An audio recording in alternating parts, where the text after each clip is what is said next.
Hello and welcome back to my channel बच्चों। Video lecture start करने से पहले मैं अपने और अपने चैनल के बारे में छोटी सी इन्फॉर्मेशन शेयर करना चाहता हूं बच्चों। मैथ्स ये पढ़ लेना आप, मैं क्या पढ़ाता हूं यहाँ पे IIT JEE mains and advance. Of course academy level पे 11th and 12th, 9th and 10th का मर्ज बैच चलता है। साथ ही साथ मैं aptitude maths, most of the competitive exam में एप्टीट्यूड मैथ एक मेजर पोर्शन होता है, तो मैं ये भी पढ़ाता हूँ बच्चों। ये मेरा कॉन्टैक्ट नंबर है। ओके, तो फाइनली आपसे हम्बल रिक्वेस्ट है कि आप वीडियो को ज़्यादा से ज़्यादा लाइक और ज़्यादा से ज़्यादा शेयर करिए, बच्चों तक पहुंचाइए एंड चैनल को सब्सक्राइब करना मत भूलिए। साथ ही साथ इस चैनल के माध्यम से मैं आपको बताना चाहता हूं कि जो भी अपकमिंग कोर्सेस मैं लेके आने वाला हूं, ऑनलाइन या ऑफलाइन, वो आपको इस चैनल के माध्यम से आप तक मैं इन्फॉर्मेशन पहुँचा दूँगा। थैंक यू बच्चों। Okay, let's start the video lecture. Okay, today we are going to start a new chapter which is circle. Straight line के बाद का ये चैप्टर है, तो स्टार्ट करते हैं बच्चों आज सर्कल। बेसिकली मैं सर्कल का डेफिनेशन नहीं बताऊंगा, ठीक है। सर्कल का डेफिनेशन ये होता है कि ये ऐसे पॉइंटों का लोकस होता है जिनके एक फिक्स पॉइंट से डिस्टेंस ऑलवेज कांस्टेंट होगा। फॉर एग्जांपल, जैसे ये ऐसे पॉइंट का लोकस होगा जिसकी एक फिक्स पॉइंट से डिस्टेंस, पॉइंट का लोकस का मतलब मूविंग पॉइंट, ठीक है। मूविंग पॉइंट जो होगा वही सर्कल बनाएगा। और ये मूविंग पॉइंट कैसा होना चाहिए? ऐसा होना चाहिए जिसकी एक फिक्स पॉइंट से डिस्टेंस हमेशा क्या होना चाहिए? कांस्टेंट होना चाहिए। आपको दिख रहा होगा कि मैंने ये फिक्स पॉइंट लिया है। अब जो मूविंग पॉइंट है वो ये सारे हैं, ये सारे मूविंग पॉइंट हैं। और सारे पॉइंटों का जो है इस फिक्स पॉइंट से डिस्टेंस क्या होगा? ऑलवेज कांस्टेंट होगा। कांस्टेंट का मतलब कोई भी कांस्टेंट हो सकता है, और ये आपस में इक्वल होगा हमेशा, ठीक है। मीन्स अगर ये डिस्टेंस 5 है तो ये भी 5 होगा, ये भी 5 होगा और ये भी 5 होगा, ठीक है। तो बस यही जो है सर्कल का डेफिनेशन है। डेफिनेशन वाइज कुछ नहीं है, अगर लिखना चाहो तो लिख लो। It is locus of point whose distance from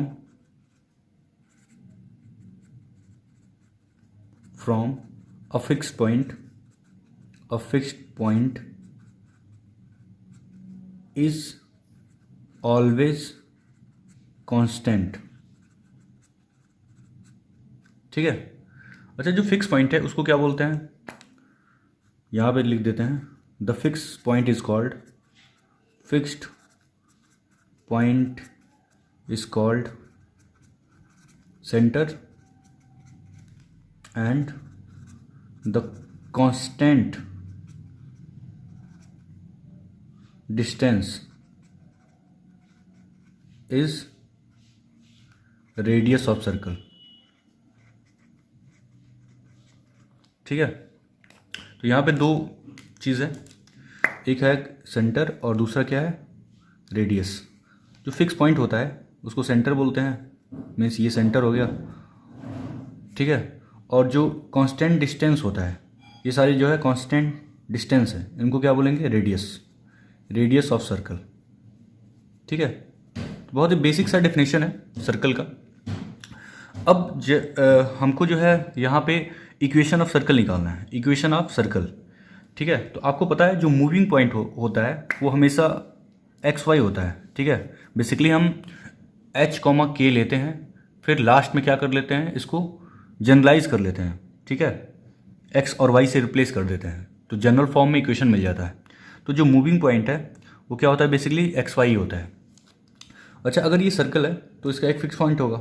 fix point का नाम हम H, K दे देते हैं, ठीक है, H, K। अब ये जो डिस्टेंस है, कांस्टेंट डिस्टेंस, उसको क्या बोलोगे? रेडियस। तो रेडियस को R नाम दे देते हैं, ठीक है ना। तो आपको पता है अगर इस पॉइंट को मैं O दे देता हूँ नाम, और ये पॉइंट अगर A है, या इसको O नाम दे दो, इसको A नाम दे दो, ठीक है ना। ये पॉइंट A है, ये पॉइंट O है, मीन्स सेंटर क्या है? O है, और सर्कमफ्रेंस पे एक पॉइंट है A जिसका कोऑर्डिनेट है X, Y, ठीक है। तो आपको दिख रहा होगा जो OA डिस्टेंस है वो क्या है? वो रेडियस ऑफ सर्कल है, रेडियस ऑफ सर्कल। तो रेडियस ऑफ सर्कल का मतलब क्या है? ये R है, R आपने माना है, ठीक है। तो OA लेंथ क्या होगा? अच्छा, ओ का कोऑर्डिनेट क्या है, एच कॉमा के, ए का कोऑर्डिनेट क्या है, एक्स कॉमा वाई। तो जो ओ ए लेंथ होगा वो क्या होगा, अंडर रूट डिस्टेंस फार्मूला लगाओ, तो एक्स माइनस एच का whole square plus Y minus K का होल स्क्वायर इक्वल कितना, ठीक है, आर।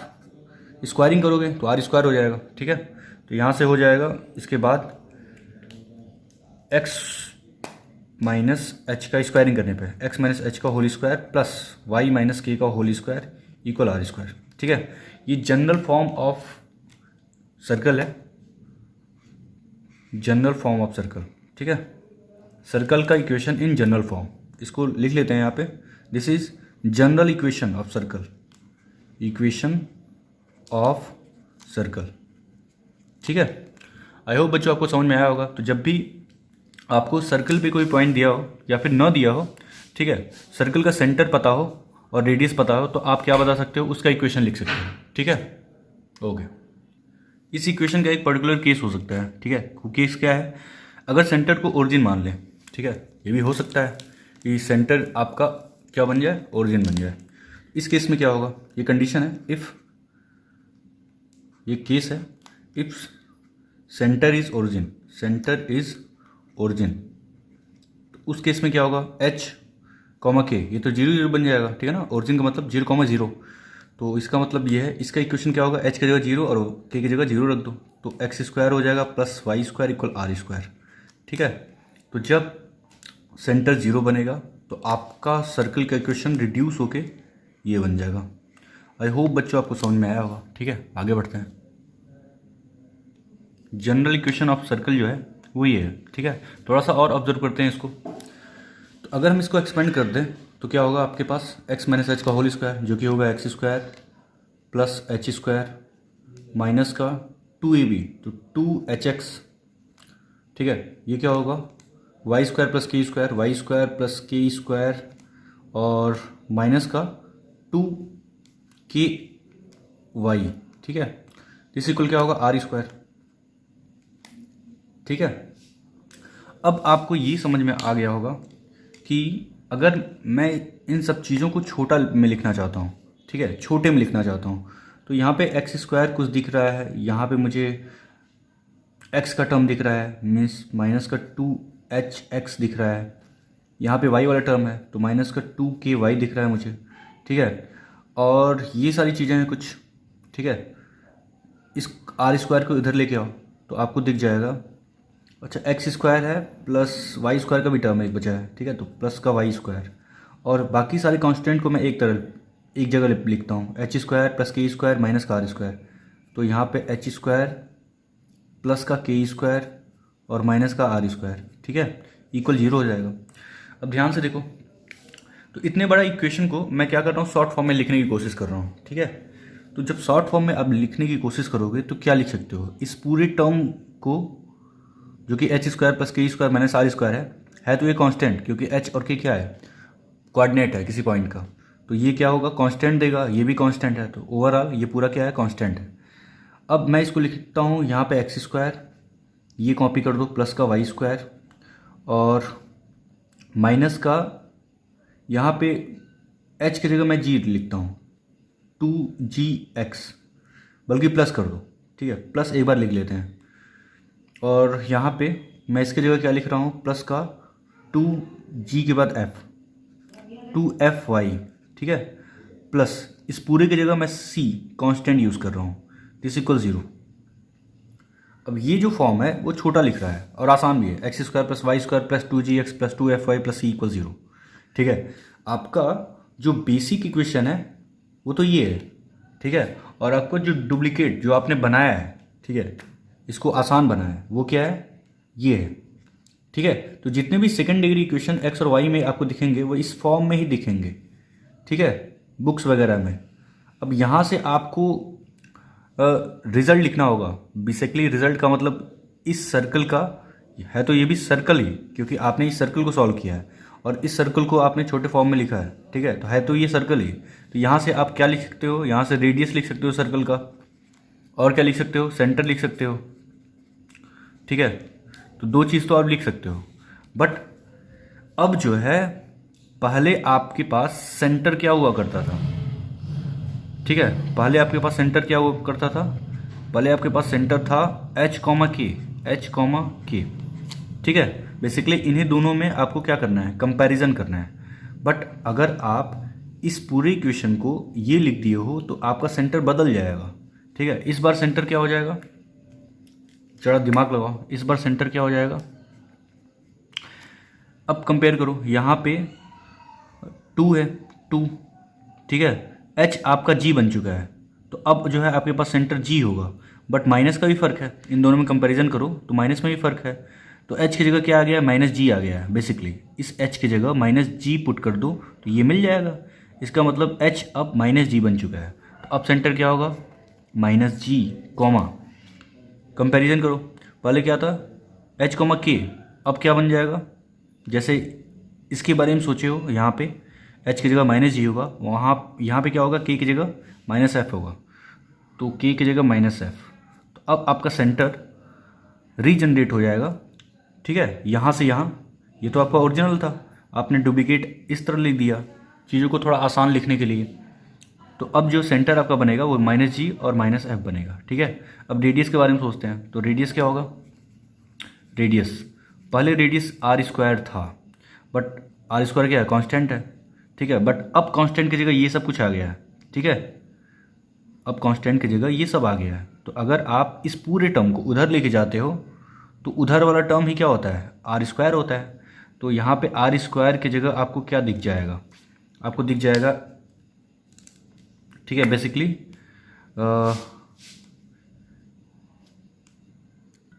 या इस तरह भी सोच सकते हो, ठीक है, कि कंपैरिजन इसमें और इसमें हो रहा है, ठीक है। तो ये जो है ये कांस्टेंट टर्म है और ये भी कांस्टेंट टर्म है, तो आपको दिख रहा होगा, इसको भूल जाओ पल दो पल के लिए, सी इक्वल ये पूरा term H square plus K square और माइनस का आर स्क्वायर, ठीक है। तो आपको आर स्क्वायर से मतलब है, तो आर स्क्वायर को इधर कर लो, तो आर स्क्वायर इक्वल क्या हो जाएगा, एच स्क्वायर प्लस का के स्क्वायर माइनस का सी, तो आर से मतलब है, तो आर क्या हो जाएगा, R equal to under root of H square plus K square minus का सी। बट आप तो जानते हो कि आपका जो h है वो माइनस जी के बराबर है और k जो है माइनस एफ के बराबर है। तो अगर h और k की जगह माइनस जी और माइनस एफ रिप्लेस किया जाए तो r की जो वैल्यू होगी वो क्या होगी, r की वैल्यू होगी अंडर रूट h की जगह माइनस जी तो जी स्क्वायर होगा, प्लस k की जगह माइनस एफ तो माइनस एफ का स्क्वायर एफ स्क्वायर होगा और माइनस का c, ठीक है। तो फाइनली जो आपको रेडियस देगा वो ये है और फाइनली जो सेंटर आपको देगा वो ये है, ठीक है। तो आप कैसे पहचानोगे कि आपका सेंटर और रेडियस क्या है, तो जब भी आपको क्वेश्चन दिया होगा वो इस फॉर्म का दिया होगा, कुछ इस तरह एक्स स्क्वायर का टर्म होगा, वाई स्क्वायर का टर्म होगा, एक्स का कोफिशिएंट होगा, वाई का कुछ कोफिशिएंट होगा, ठीक है, ये सब कुछ होगा प्लस कुछ कांस्टेंट होगा। तो जब भी आपको डायरेक्ट सेंटर निकालना है तो सेंटर होगा माइनस जी माइनस एफ और रेडियस क्या होगा, g square plus F square minus c का अंडर रूट, ठीक है। आई होप बच्चों आपको समझ में आया होगा।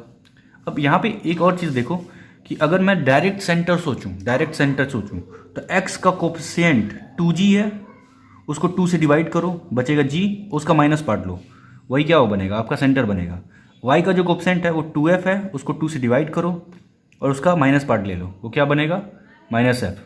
तो सेंटर निकालने के लिए आप गिवन इक्वेशन में क्या कर सकते हो, x के कोफिशिएंट को 2 से डिवाइड करो फिर उसका अपोजिट साइन ले लो, ठीक है, और y के कोफिशिएंट का को 2 से डिवाइड करो उसका अपोजिट साइन ले लो, वो आपको डायरेक्ट सेंटर दे देगा, ठीक है। और रेडियस के लिए अगर सेंटर मिल गया तो रेडियस के लिए कनेक्ट क्या करना होगा, under root of G square plus F square minus C करना होगा, सी क्वेश्चन में गिवन होगा, ठीक है। चलो ये क्वेश्चन के थ्रू समझते हैं कैसे हम लोग सेंटर फाइंड आउट करेंगे और रेडियस फाइंड आउट करेंगे किसी सर्कल का। एक क्वेश्चन करते हैं, क्वेश्चन है find the centre and radius of circle, find the centre and radius of circle 2x square plus 2y square equal 3x minus 5y plus 7, ठीक है। ठीक है, तो आपको पता है जनरल इक्वेशन ऑफ सर्कल क्या होता है? General equation of circle X square plus Y square plus 2gx plus 2fy plus c equal 0। ठीक है, बट इसको थोड़ा सा ऑब्जर्व किया जाए, सारे टर्म को पहले लेफ्ट में ले गया हो तो क्या बन जाएगा 2x square plus 2y square minus 3x plus 5y और minus 7 equal 0।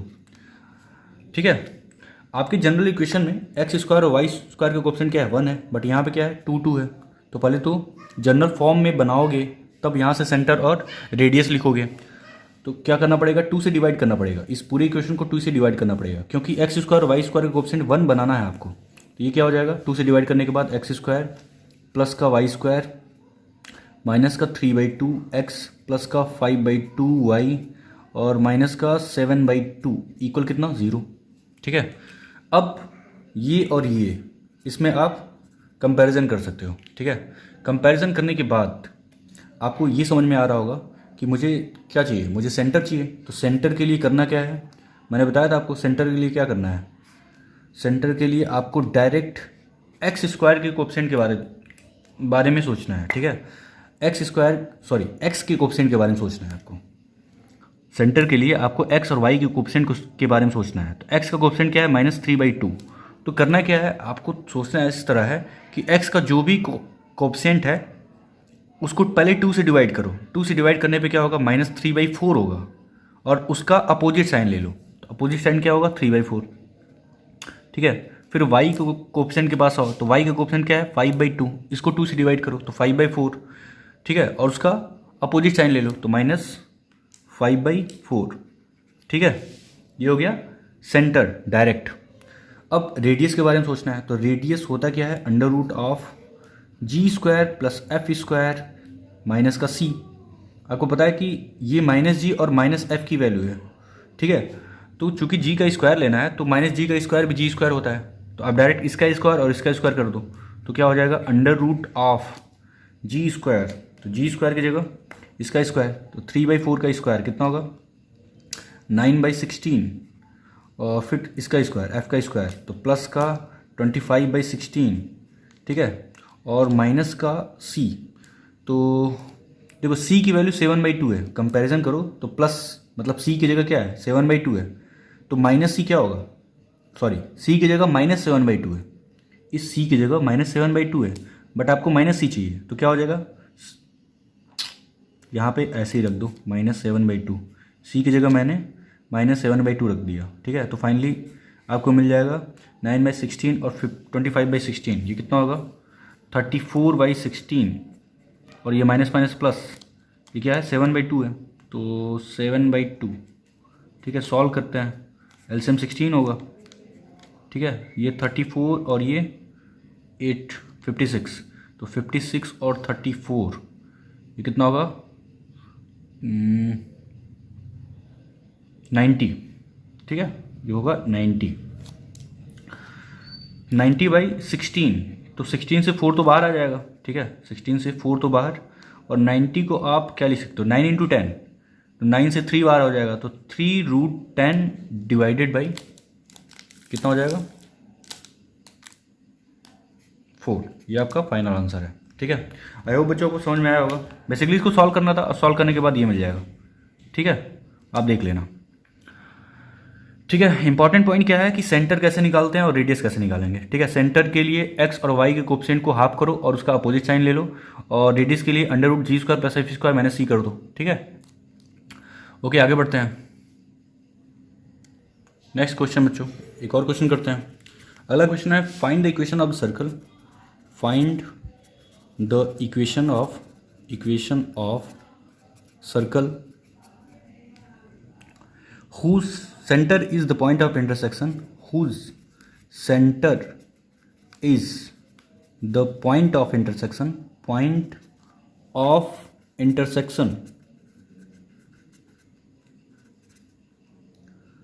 of lines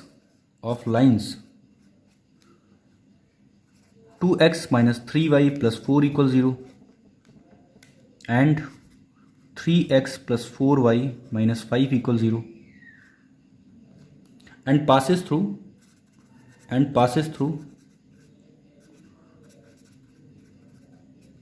origin. ठीक है, पहले इस क्वेश्चन का मतलब देख लो। ठीक है, find the equation of circle who centre is the point of intersection of the line this and this. दो लाइंस हैं, कहीं पे इंटरसेक्ट कर रहे हैं। ठीक है, जहां पे ये इंटरसेक्ट कर रहे हैं वो सेंटर बन जाएगा। क्या बन जाएगा? सेंटर। और आपको उस सर्कल का इक्वेशन निकालना है। ठीक है, जिसका centre point of intersection of these two lines है और जो ओरिजिन से पास हो रहा है। जो ओरिजिन से पास हो रहा है मतलब ऐसे सर्कल का इक्वेशन निकालना है जो ओरिजिन से पास कर रहा है और जिसका centre intersecting point of two lines बन रहे हैं। ठीक है, ये सर्कल ओरिजिन से भी पास करेगा। ठीक है, तो अब जो है आपके लिए आसान बातें क्या हैं? आसान बातें ये हैं कि अगर मुझे सेंटर पता चल जाए, ठीक है, सेंटर, और ये तो पॉइंट पता ही है जिससे सर्कल पास हो रहा है जो कि ओरिजिन है। तो अगर सेंटर मिल जाएगा आपको तो सेंटर को ओ नाम दे दो और इस पॉइंट को ए नाम दे देते हैं। ठीक है, चाहे आप इसको ए नाम देते, इसको ओ नाम देते, तो ओ ए लेंथ आपको पता चल जाएगा अगर आप सेंटर का कोऑर्डिनेट निकाल लिए। ठीक है, और अगर किसी सर्कल का सेंटर पता हो, रेडियस पता हो, तो आप क्या निकाल सकते हो? उसका इक्वेशन निकाल सकते हो, क्योंकि ओ ए लेंथ क्या है? रेडियस है। ठीक है, सेंटर पता हो जाएगा क्योंकि दो लाइंस आपस में इंटरसेक्ट कर रहे हैं। तो इन दोनों लाइंस को सॉल्व करो, यहाँ से जो एक्स वाई की वैल्यू मिलेगी वो सेंटर होगा आपका। सेंटर अगर मिल जाए तो ये सर्कल ओरिजिन से पास हो रहा है, इसका मतलब ओ ए लेंथ आप डिस्टेंस फार्मूला से निकाल सकते हो। और अगर ओ ए लेंथ मिल गया तो सेंटर और रेडियस मिलने से आपको सर्कल का इक्वेशन लिखने आना चाहिए। ठीक है, क्या होगा? X minus h whole square plus Y minus k whole square equal are square से आप सर्कल का इक्वेशन लिख सकते हो। ठीक है, ट्राई करते हैं। पहले आपको क्या निकालना है? पहले आपको निकालना है सेंटर। तो सेंटर के लिए इन दोनों इक्वेशन को सॉल्व करना होगा। तो पहला इक्वेशन है 2x minus 3y plus 4 equal 0। दूसरा इक्वेशन है 3x plus 4y minus 5 equal 0। ठीक है, इसको सॉल्व करने के लिए एलिमिनेशन मेथड आप यूज़ कर सकते हो क्लास 10th। तो यहाँ 3 से मल्टीप्लाई कर देते हैं और यहाँ पे 2 से मल्टीप्लाई कर देते हैं। ये हो जाएगा 6x माइनस का 9y और प्लस का 12 इक्वल कितना? 0। और ये कितना होगा? 6x प्लस 8y और माइनस का 10 इक्वल 0। ठीक है, और इसको सॉल्व कर लेते हैं। तो माइनस माइनस प्लस ये कैंसिल आउट, ये कितना होगा? माइनस का 17y और ये कितना होगा? प्लस का 22, प्लस का 22 इक्वल 0। ठीक है, तो y की वैल्यू यहाँ से क्या मिल जाएगी? y की वैल्यू मिल जाएगी 22/17। ठीक है, बहुत ही खतरनाक आ रहा है। ठीक है, तो y की वैल्यू ये है। ठीक है, x की वैल्यू निकालते हैं। तो x की वैल्यू कैसे निकलेगा? y की वैल्यू किसी भी इक्वेशन में रख दो। ठीक है, तो इसमें ही रख देते हैं पहले वाले में। पहले वाला इक्वेशन क्या है? 2x minus 3y plus 4 equal 0। ये पहला इक्वेशन है।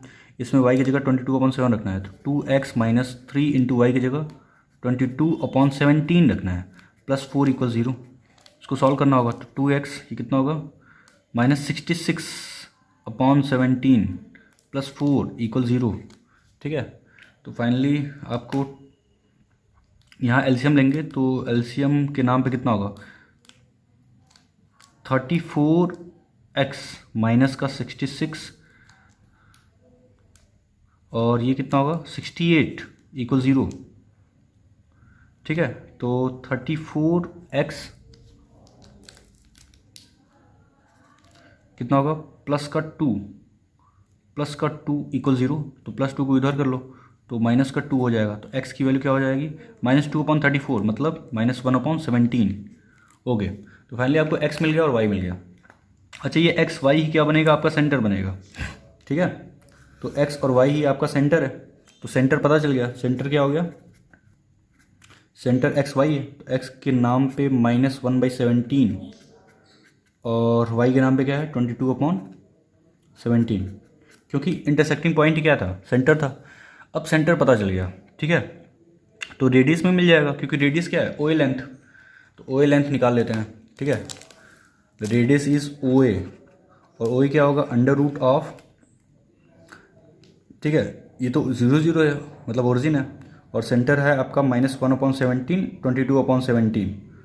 तो एक बार लिख लेते हैं यहाँ पे माइनस का 1/17 कॉमा 22/17 ये सेंटर है, तो ओ ए लेंथ क्या होगा, under root of x2 minus x1 whole square, तो दिस माइनस दिस उसका स्क्वायर, तो 1/17 का स्क्वायर हो जाएगा, 1/17 का स्क्वायर प्लस क्या होगा 22/17 का स्क्वायर, 22/17 का स्क्वायर, ठीक है, ये हो जाएगा फाइनली। तो यहाँ पे 1 का स्क्वायर 22 का स्क्वायर, तो और नीचे होगा एलसीएम 17 का स्क्वायर, तो 17 का स्क्वायर बाहर आएगा, तो क्या मिलेगा आपको 1/17 तो पहले ही बाहर, 1/17 बाहर, ठीक है, और अंदर क्या मिलने वाला है, रूट अंडर यहाँ 1 का स्क्वायर 1, 22 का स्क्वायर कितना होता है 484 होता है, ठीक है ना, तो 484 प्लस 1 485, ठीक है, तो यहाँ पे लिख लेते हैं 485 अंडर रूट ऑफ 485, ये हो जाएगा ओए का मतलब रेडियस आर। तो ये कुछ मिला है रेडियस और आपको सेंटर ये मिल गया है, ठीक है। तो आपको क्या चाहिए, आपको तो इक्वेशन से मतलब है, ठीक है। तो इक्वेशन लिखने के लिए क्या करना पड़ेगा आपको, जनरल फॉर्म में इक्वेशन क्या होता है सर्कल का, ये होता है, ठीक है। तो यही यूज़ करना है, तो x minus h whole square plus Y minus k whole square equal are square, ये यूज़ करना है, ठीक है। तो x माइनस एच के नाम पे, अच्छा ये सेंटर है, तो सेंटर यहाँ पे क्या है दिस और दिस है, ठीक है। तो x माइनस दिस, तो प्लस का क्या हो जाएगा 1/17 whole square plus y minus K centre है, तो y माइनस के की जगह पे क्या है 22/17 का होल स्क्वायर इक्वल क्या हो जाएगा आर स्क्वायर। तो आर स्क्वायर की जगह जब आर स्क्वायर करेंगे तो आर की वैल्यू ये है, तो आर स्क्वायर करेंगे तो क्या होगा 485, इसका स्क्वायर 485 बेसिकली रूट हट जाएगा और नीचे 17 का स्क्वायर 289, ठीक है। ओके, इसको सॉल्व करना है, ठीक है। तो मैं सॉल्व करने वाला नहीं हूँ, ठीक है, क्योंकि अब सॉल्व करके भी आंसर लिख सकते हो या फिर डायरेक्ट यहाँ पे छोड़ सकते हो आप, क्योंकि स्टैंडर्ड फॉर्म में जो इक्वेशन होता है सर्कल का वो यही होता है, x माइनस एच का whole square plus Y minus K का whole square equal are square. तो स्टैंडर्ड फॉर्म में आपने सर्कल का इक्वेशन लिख दिया है, बट इससे ज़्यादा भी अगर आप सॉल्व करना चाहो तो इसको a plus B whole square A minus B whole square से एक्सपेंड कर लेना, ठीक है। उसके बाद क्रॉस मल्टीप्लिकेशन थोड़ा बहुत कैलकुलेशन है इसमें कर लेना, सिंप्लीफाई होके आपको आंसर मिल जाएगा, ठीक है। बट आप यहीं पे छोड़ सकते हो, यही आपका रिक्वायर्ड आंसर है, यही आपका रिक्वायर्ड आंसर है, ठीक है। ओके देन बढ़ते हैं नेक्स्ट टाइटल की तरफ। अगला टाइटल याद रखना, ये इंपॉर्टेंट नहीं है बट ये है कि आपको पता होना चाहिए, condition of circle. Condition for circle, circle होने के लिए क्या कंडीशन होगा, ठीक है। तो बेसिकली आपको अगर कोई भी सेकंड डिग्री इक्वेशन दिया हो, सेकंड डिग्री इक्वेशन कैसा होता है, ऐसा होता है ax square plus 2hxy plus by square plus 2gx plus 2fy plus c equal 0। ये सेकंड डिग्री इक्वेशन है, ठीक है ना। तो अगर ये सेकंड डिग्री इक्वेशन सर्कल बनेगा, ये सेकंड डिग्री है, सेकंड डिग्री इक्वेशन, अगर इस सेकंड डिग्री इक्वेशन को सर्कल बनना होगा तो क्या क्राइटेरिया होगा, h को 0 होना पड़ेगा, h को क्या होना पड़ेगा 0 होना पड़ेगा, और a और b की वैल्यू आपस में बराबर होनी पड़ेगी। a और b की वैल्यू आपस में बराबर होने का मतलब क्या है, बुक में आपको देखने को मिलेगा कि a इक्वल b लिखने के एक और तरीका है, coefficient of X square equal coefficient of Y square, इस तरह लिखा होगा, ठीक है।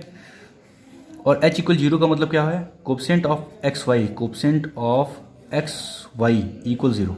तो आप देख सकते हो कि जब एक्स वाई का कोफिशिएंट क्या है, h है, देख सकते हो आप, इसका कोफिशिएंट 0 बन जाए, 2h 0 बन जाए, इसका मतलब h 0 बन जाएगा। तो अगर h 0 हो जाए सेकंड डिग्री इक्वेशन में और a b के बराबर हो जाए, मतलब एक्स स्क्वायर का कोफिशिएंट और वाई स्क्वायर का कोफिशिएंट आपस में बराबर हो जाए, तो ये सेकंड डिग्री कन्वर्ट हो जाएगा इक्वेशन ऑफ सर्कल में।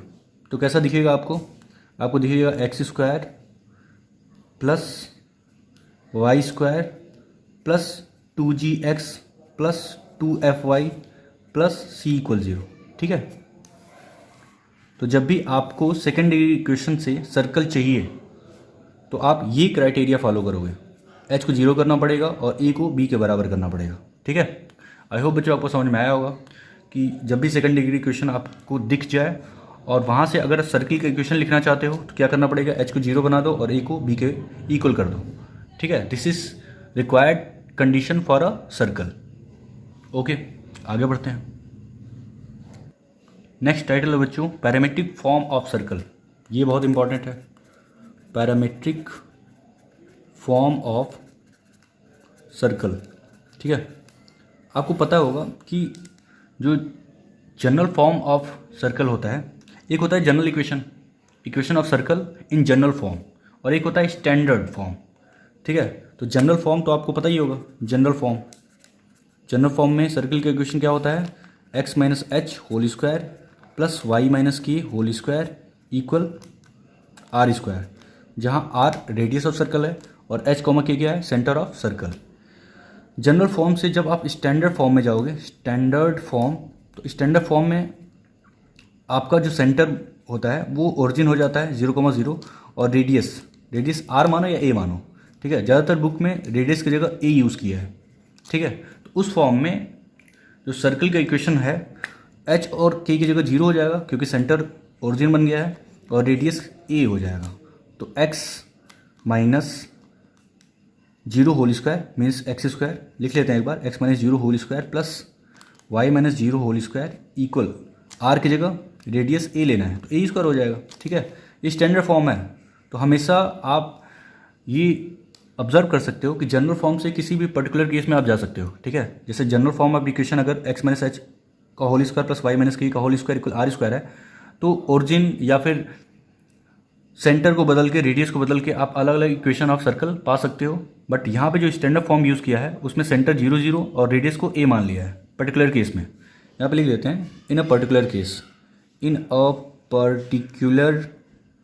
केस। ठीक है, जब आपने सेंटर को 0,0 ले लिया और रेडियस को ए ले लिया तो आपका इक्वेशन ये बन जाएगा। तो यहाँ से मिल जाएगा X square plus Y square equal कितना, ए स्क्वायर। ओके, तो ये स्टैंडर्ड फॉर्म में सर्कल का इक्वेशन हो गया। अब पैरामेट्रिक फॉर्म क्या है, ठीक है, ये जनरल फॉर्म हो गया, ये स्टैंडर्ड फॉर्म हो गया। अब पैरामेट्रिक फॉर्म में सर्कल का इक्वेशन क्या होगा, तो पैरामेट्रिक फॉर्म का मतलब होता है आपको बेसिकली एंगल्स में जज करना है, एंगल्स में जो है इक्वेशन ऑफ सर्कल क्या होगा। ठीक है, या फिर उसके कोऑर्डिनेट्स वगैरह क्या होंगे, ऐसा भी आप सोच सकते हो। ठीक है, तो पैरामेट्रिक फॉर्म में इक्वेशन लिखने के लिए एक सर्कल पहले बनाओ। ठीक है, अगर आपको पैरामेट्रिक फॉर्म में सर्कल का इक्वेशन देखना है तो एक सर्कल बनाओ। ठीक है, अब पहले हम स्टैंडर्ड फॉर्म पे पैरामेट्रिक फॉर्म लिखेंगे, स्टैंडर्ड फॉर्म ऑफ सर्कल से पैरामेट्रिक फॉर्म में कन्वर्ट करेंगे, फिर इसको जनरलाइज कर देंगे, मतलब जनरल इक्वेशन ऑफ सर्कल के लिए। जैसे अभी मैं बात करूँगा पैरामेट्रिक सर्कल के बारे में, पैरामेट्रिक फॉर्म ऑफ सर्कल के बारे में, पैरामेट्रिक फॉर्म ऑफ सर्कल के बारे में। सर्कल का equation x square plus Y square equal a square को मान के, ठीक है, इसको मान के फिर इसी को जनरलाइज कर दूंगा इस सर्कल के इक्वेशन के लिए। ठीक है, तो अगर आप इसका रिजल्ट जानते हो तो आप इसका भी रिजल्ट जानते हो। ठीक है, या जान जाओगे। तो अगर हम इस सर्कल के लिए बात कर रहे हैं तो इसका सेंटर क्या होगा, 0,0। ठीक है, और इसका रेडियस क्या होगा, ए होगा। ठीक है, ओके, इसका कोऑर्डिनेट आपको लेना है, मतलब इसकी कोऑर्डिनेट के बारे में ही बात करना है। ठीक है, जिससे कि आपको पैरामेट्रिक फॉर्म पता चले। तो अगर हम इस एंगल को थीटा मान लें, ठीक है, और यहाँ से इस पी से यहाँ पे 90 प्रोजेक्ट कर दें, ठीक है, तो ये लेंथ और ये लेंथ आप बता सकते हो। और चूंकि ये ओरिजिन है तो ये लेंथ और ये लेंथ डिसाइड करेगा कि पी का कोऑर्डिनेट क्या है। ठीक है, तो आपको पता होगा किसी भी राइट एंगल ट्रायंगल में अगर ये एंगल थीटा है, ठीक है, और ये ए है, तो बेस क्या होगा, ए कॉस थीटा। ठीक है, और परपेंडिकुलर क्या होगा, ए साइन थीटा। आप डायरेक्ट लिख सकते हो, चाहो तो आप ट्रिग्नोमेट्री रेशियो का यूज़ कर सकते हो। ठीक है, इसको निकालने के लिए। तो ये जो लेंथ होगा इसको नाम दे देते हैं P A O, O A P, ये ट्रायंगल है। इसमें ओ ए जो लेंथ होगा, ओ ए वो होगा ए कॉस थीटा, और ए पी जो लेंथ होगा वो क्या होगा, ए साइन थीटा। तो पी का कोऑर्डिनेट आपको पता चल गया। पी का कोऑर्डिनेट क्या होगा, पहले एक्स होता है फिर वाई होता है। तो एक्स का मतलब बेस, तो बेस क्या है, ए कॉस थीटा कॉमा ए साइन थीटा, ए साइन थीटा। ठीक है, इस कोऑर्डिनेट को एक्स और वाई के फॉर्म में लिखना ही क्या होता है, पैरामीट्रिक फॉर्म ऑफ सर्कल होता है। बेसिकली आपको कोऑर्डिनेट लिखना है सर्किल पे, जो मूविंग पॉइंट है उसका कोऑर्डिनेट लिखना है थीटा के टर्म में, वही क्या होगा, पैरामीट्रिक फॉर्म ऑफ सर्कल होगा। ठीक है, तो ये ओ ए लेंथ है वो बेसिकली है क्या, एक्स है जो कि ए कॉस थीटा है, और ए पी क्या है, वाई है जो कि ए साइन थीटा है। ठीक है,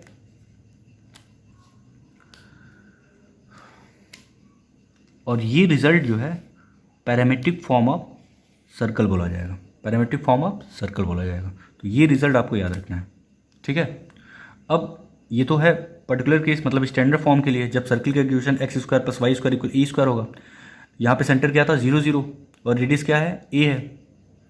बट अगर सेंटर एच कॉमा के होगा तब क्या फ़र्क पड़ेगा पैरामीट्रिक फॉर्म ऑफ सर्कल पे, तो कोई फ़र्क नहीं पड़ेगा। ठीक है, यहाँ पे देख लेते हैं, यहाँ पे। ठीक है, तो जब सेंटर, ये केस है, इसको बस जनरलाइज कर रहे हैं। ठीक है, when centre is H comma के, जब सेंटर एच कॉमा के होगा तब आपका पैरामीट्रिक फॉर्म क्या होगा सर्किल का, तो एक्स इक्वल क्या होगा, बस एच ऐड कर देना है। तो एच प्लस ए कॉस थीटा, वाई इक्वल क्या हो जाएगा, के प्लस ए साइन थीटा। ठीक है, बेसिकली ओरिजिन शिफ्ट हो जाएगा किस पॉइंट पे, एच कॉमा के पे। अब ऐसे भी सोच सकते हो कि पहले ओरिजिन क्या था, पर यहाँ पे देखो, पहले सॉरी सर्कल कहाँ पे था, सर्कल का सेंटर जो है ओरिजिन था। अब ये सेंटर शिफ्ट हो जाएगा किस पॉइंट पे, एच कॉमा के पे, एच कॉमा के पे। तो एच कॉमा के पे अगर शिफ्ट होगा तो एच और की लेंथ क्या हो जाएगा, बढ़ जाएगा। ठीक है, कोऑर्डिनेट पे फर्क पड़ेगा, एच और के क्या होगा, इंक्रीज करेगा। तो बेसिकली जब सेंटर एच कॉमा के होगा तो पैरामीट्रिक फॉर्म में सर्कल का इक्वेशन क्या होगा, एक्स इक्वल एच प्लस ए कॉस थीटा, वाई इक्वल के plus A sine theta. I hope बच्चों समझ में आया होगा आपको। ठीक है, नहीं भी समझ में आता है तो ये रिजल्ट आप देख लेना एक बार, ये रिजल्ट याद हो भी जाएगा। अगर आपको स्टैंडर्ड फॉर्म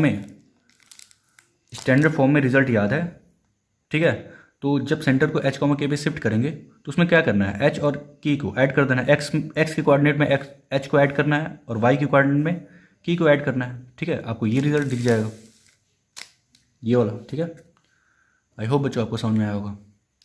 ठीक है, कुछ क्वेश्चन कर लेते हैं। नेक्स्ट क्वेश्चन है बच्चों, सिंपल सा है क्वेश्चन है, find equation of circle, find equation of circle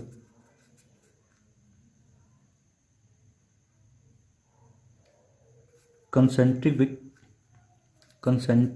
with the circle,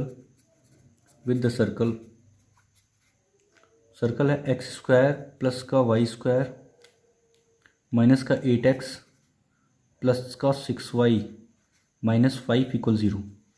ठीक है, and passing through the point,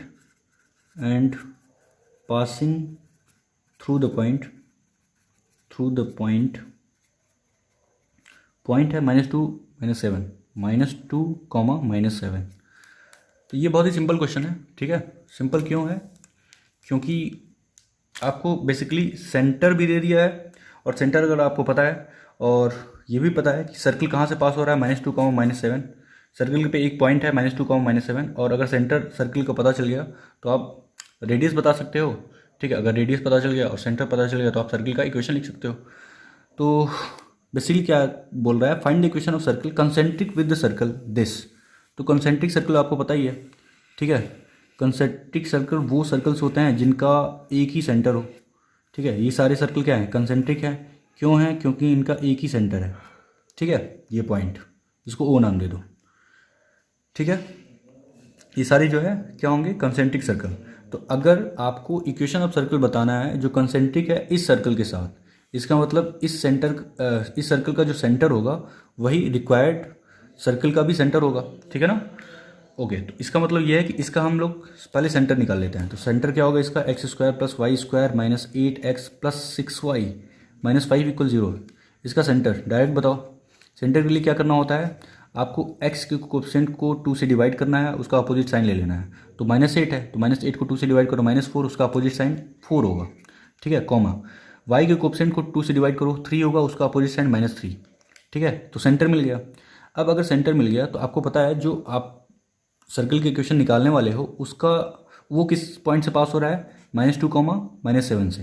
तो आपको एक सर्कल जिसका इक्वेशन आपको निकालना है उसका सेंटर पता चल गया। पहले सेंटर क्या है 4 -3, 4 -3, और आपको ये पता चल गया कि ये जो सर्कल है वो किस पॉइंट से पास हो रहा है, -2 -7 से। ये -2 -7 से पास हो रहा है। इसका मतलब सेंटर है, सेंटर को ओ नाम दे दो और इसको ए नाम दे दो।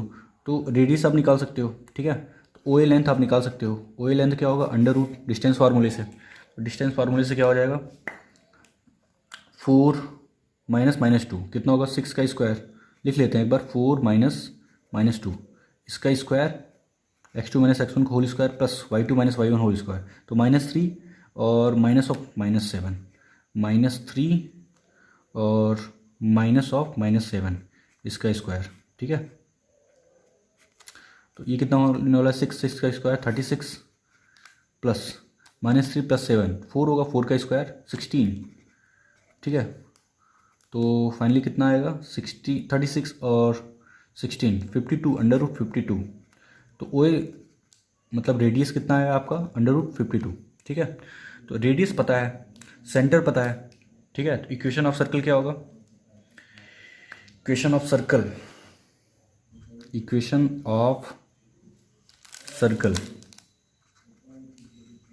कैसे निकालते हो, x - h whole square plus y - k whole square equal r square से निकालते हो। तो x - h का मतलब centre 4 whole square plus y - k।